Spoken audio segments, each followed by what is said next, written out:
Hello students, आज की class में हम व्याकरण शुरू करेंगे, जिसमें हम पाठ 1 पढ़ाएंगे और जिसके अंतर्गत हम बताएंगे भाषा क्या होती है। जैसा कि पाठ का शीर्षक ही है हमारी भाषा। तो किसी भी भाषा को शुद्ध रूप से समझने, पढ़ने और लिखने के लिए व्याकरण की अति आवश्यकता होती है। इसलिए हमें व्याकरण के बारे में जानना जरूरी है। तो आइए देखें भाषा क्या होती है। बच्चों, जैसे हम अपनी बात को दूसरों के सामने कहते हैं या दूसरों की बात को खुद समझते हैं, तो उसे ही भाषा कहते हैं। तो भाषा क्या हुई? भाषा अपने मन की बात को दूसरों को समझाने तथा दूसरों की बात को खुद समझने का एक माध्यम है। या हम कह सकते हैं कि भाषा वह माध्यम है जिसके द्वारा हम दूसरों की बातों को खुद समझते हैं और अपनी बातों को खुद दूसरों को समझाते हैं। देखिए, पढ़िए।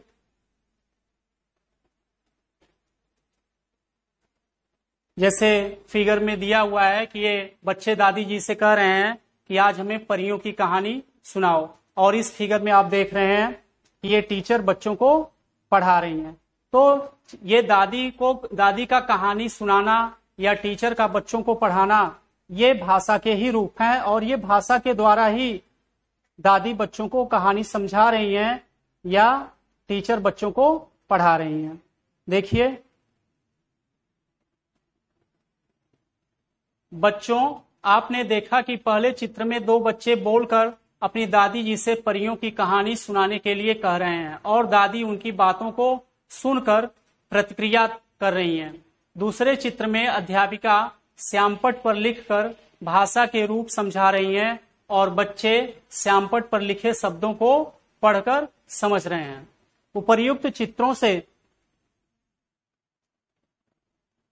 उपर्युक्त चित्रों के अध्ययन से स्पष्ट हो रहा है कि सभी ने एक दूसरे की बात समझने के लिए एक माध्यम का प्रयोग किया है। यह माध्यम ही भाषा है। तो इससे क्या निष्कर्ष निकला? इससे यही निष्कर्ष निकला कि भाषा वह माध्यम है जिससे हम दूसरों की बात को खुद समझते हैं या अपनी बात को दूसरों को समझाते हैं। देखिए, इसकी परिभाषा नीचे दी हुई है कि भाषा क्या होती है। भाषा अपने मन की बात दूसरों को समझाने तथा दूसरों की बात को समझने का एक माध्यम है। तो बच्चों, भाषा क्या है? भाषा वह माध्यम है जिसके द्वारा हम अपनी बात को दूसरों को समझाते हैं या दूसरों की बात खुद समझते हैं। अब आइए आगे देखते हैं कि भाषा के रूप कौन कौन से होते हैं। जैसे देखिए, हम अपनी बात को किसी के सामने बोलकर भी व्यक्त करते हैं या अपनी बात को हम लिख करके भी व्यक्त करते हैं। इस आधार पर भाषा के मुख्य रूप से दो रूप होते हैं। एक होता है मौखिक भाषा या कथित भाषा। कथित मीन्स कह करके, और दूसरा होता है लिखित भाषा। जैसा कि नाम के हिस्से ही इसके क्लियर है। मौखिक भाषा क्या कहलाती है? कि अपनी बात को बोलकर कहना और दूसरे की बात को सुनकर समझना मौखिक या कथित भाषा कहलाती है। अर्थात कथित भाषा में क्या होता है? हम अपनी बात को बोल करके समझते हैं या दूसरे की बात को सुन करके खुद समझते हैं। जैसे मौखिक भाषा का उदाहरण हो जाएगा आपका, जैसे जब हम कहानी सुनते हैं या रेडियो टेलीविजन पर न्यूज सुनते हैं या आपस में बातचीत करते हैं या स्पीच देते हैं, ये सब मौखिक भाषा के रूप हैं। इसके बाद नंबर आता है लिखित भाषा। जैसे जब हम अपनी बात को लिख करके दूसरों को समझाते हैं या पढ़ करके दूसरों को समझाते हैं, तो वो भाषा का लिखित रूप कहलाता है। जैसे हम किताब पढ़ते हैं या समाचार पत्र पढ़ते हैं या पत्र लिखते हैं, कहानी लिखते हैं, ये सब लिखित भाषा के उदाहरण हैं।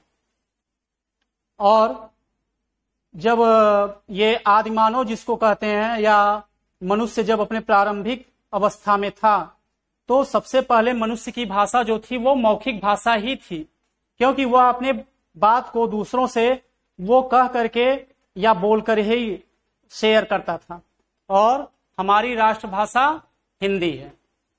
देखिए बच्चों, जिस प्रकार हमारी भाषा होती है उसी प्रकार जंतुओं की भी अपनी भाषा होती है।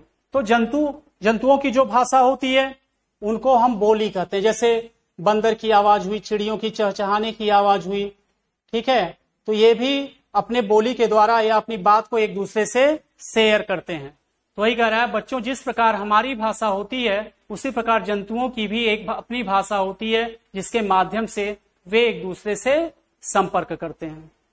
तो ये कहने का मतलब ये है, केवल मनुष्य की ही अपनी भाषा नहीं होती, बल्कि जितने भी जीव जंतु होते हैं सभी अपनी अपनी भाषा होती है, जिसके द्वारा वो अपनी बातों को एक दूसरे से शेयर करते हैं।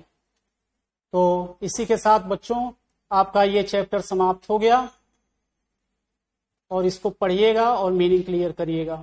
फिर नेक्स्ट वीडियो में मिलेंगे। थैंक्स।